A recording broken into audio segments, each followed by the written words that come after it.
With the impact of COVID-19 is significant. All of us have been affected by it.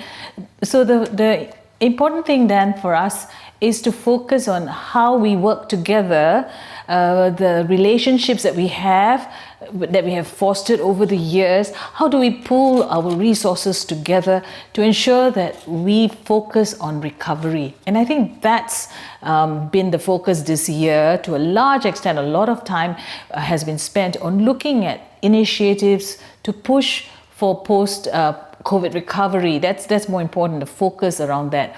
Whether it was at the senior officials meeting or the ministers for trade meetings, all these, the goal is very clear. How do we keep facilitating trade, ensuring that the trade and investment flows, supply chains stay open and resilient? How do we work together to share best practices of how we're dealing with the challenges of this pandemic? So the ministers have clarified that here are the areas we would like you to focus on.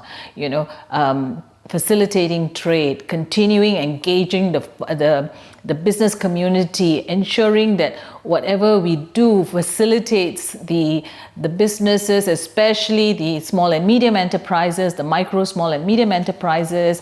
How do we ensure that we deal with structural reform in the light of these of the pandemic itself? So looking at trade flows, facilitating trade flows, looking at how we deal with behind the border and at the border measures. This has been in the Apec agenda for a long time.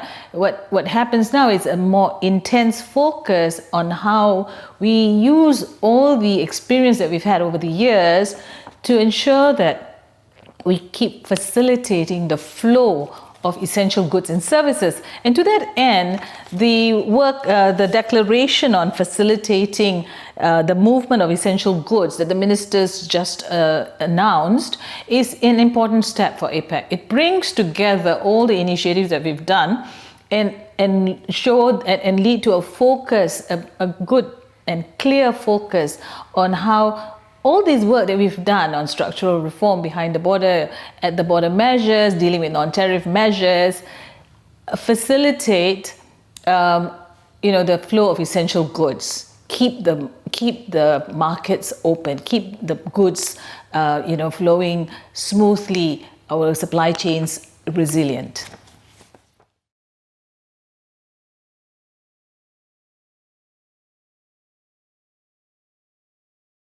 Our APEC priorities have always been around keeping markets open for trade and investment. That will stay.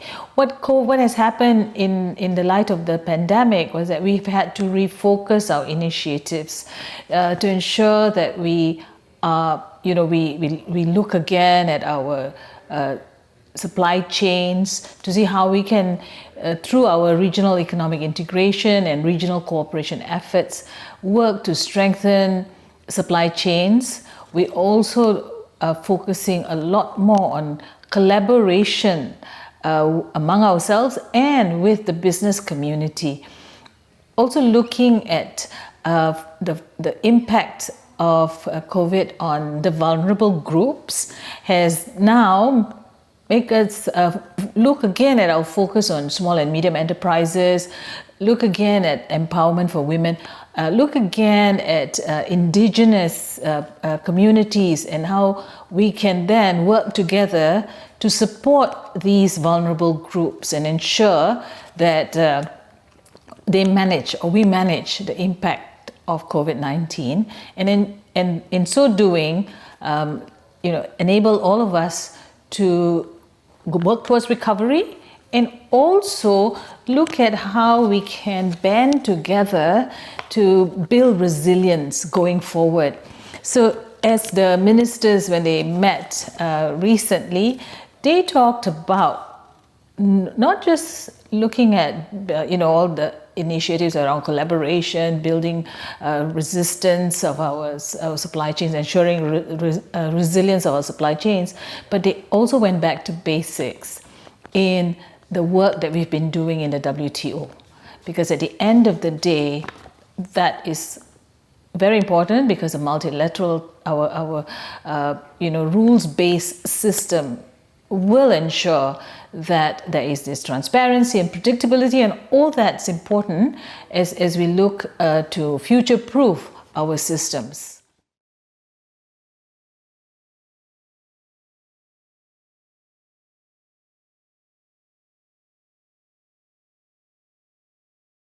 Work on e-commerce and the digital economy began years ago in Apec. It's not something that we just started. And when we did all that work, we were focusing on the future. But very interestingly, it is now more important to look at the benefits and the impact on the present, and how all the work that we have done in the past have now come home to roost, as it were, and we now have the opportunity to realize how important all the work that we've been doing, the fruits of all that work that we've been doing. So now it's really more concentrating, consolidating the work we've done on the digital economy, the various initiatives on e-commerce. We've got to take it further. Now we see how important it is for us to really band together and get this going. It's not about talking and not about rhetoric anymore, but really about looking at our infrastructure, looking at our regulations more intensely and rigorously to ensure that we benefit, all of us benefit through the use of digital technologies. We've seen this come home in such a strong way during this pandemic, when we were shut down and we were working from home, when students having to attend classes from home. It just drove home the importance of us making sure that all of us have the competencies, the technology, the infrastructure to deal with this new way of working and this new way of interacting with each other. So all the talk about the digital divide is real now, and therefore, if we're going to talk of inclusive growth, we cannot talk about it as separate from the digital addressing issues of the digital divide, for example. That's one aspect. Then looking at regulations, we really need to look at interoperability of systems. All the things that we've talked about in the past, not just interoperability of systems, but also security, so issues of cybersecurity, issues of privacy. Apec introduced the cross-border privacy rules. Now we need to make sure we all sign on to that. That's an initiative that's really, really becoming more important today. And to date, only 9 economies have signed on. So we need to make sure that more of us, if not all of us, sign on to these important initiatives.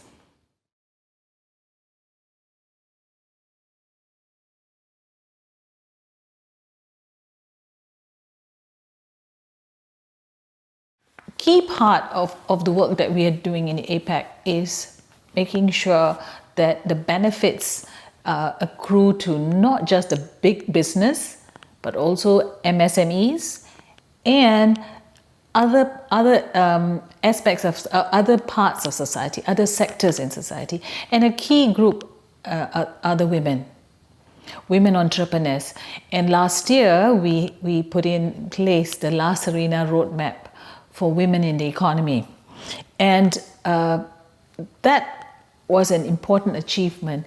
It brought focus onto the work that we needed to do as a group on really looking at how we can ensure that the initiatives that we've put in place benefit the women entrepreneurs, ensure that they get an equal share of the economic pie, as it were. So the next steps for us now would be to make sure that that roadmap gets implemented. It's all well and good to have a roadmap, but it's more important for us to ensure that it gets implemented. And so this year, Malaysia, together with New Zealand and other economies, will be looking to plan out the implementation of this roadmap. So that's a very important aspect. And then, even as we're talking of the last arena roadmap and inclusive growth and engaging with women, the COVID-19 pandemic brought a different light onto this work that we're doing.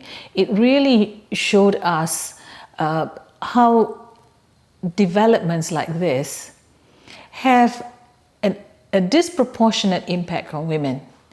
The roles of women just get expanded, and therefore the need for us to really work together to make sure that in our plans, in the work as we're moving towards the future and ensuring that women benefit from all the initiatives that we've put in place, that we make sure that the women are also given the necessary competencies to deal with these challenges. So building their competencies, sharing best practices, looking at our policies, and to see that the policies are supportive of the role of women in society. And one very important aspect that we need to also ensure is that we track the measures. It's not just about putting in place initiatives, but we also need to track the implementation to ensure that these initiatives that we put in place result in the outcomes that we thought about. So we have also come up with indicators, and that's important. Measuring outcomes is equally important. So Apec has developed a dashboard with 95 indicators. So when we track this, then we know how far we've come, how much more we need to do in ensuring that we provide the kind of support, the capacity building for women in society in the region.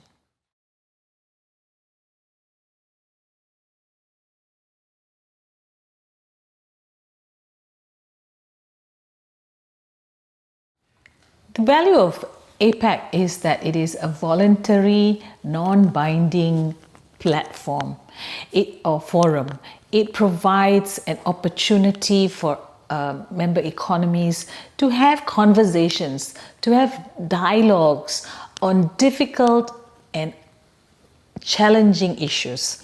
So given all that, the fact that we are non-binding really provides that opportunity for more heart-to-heart discussions, for us to have candid discussions on issues that matter to all parties.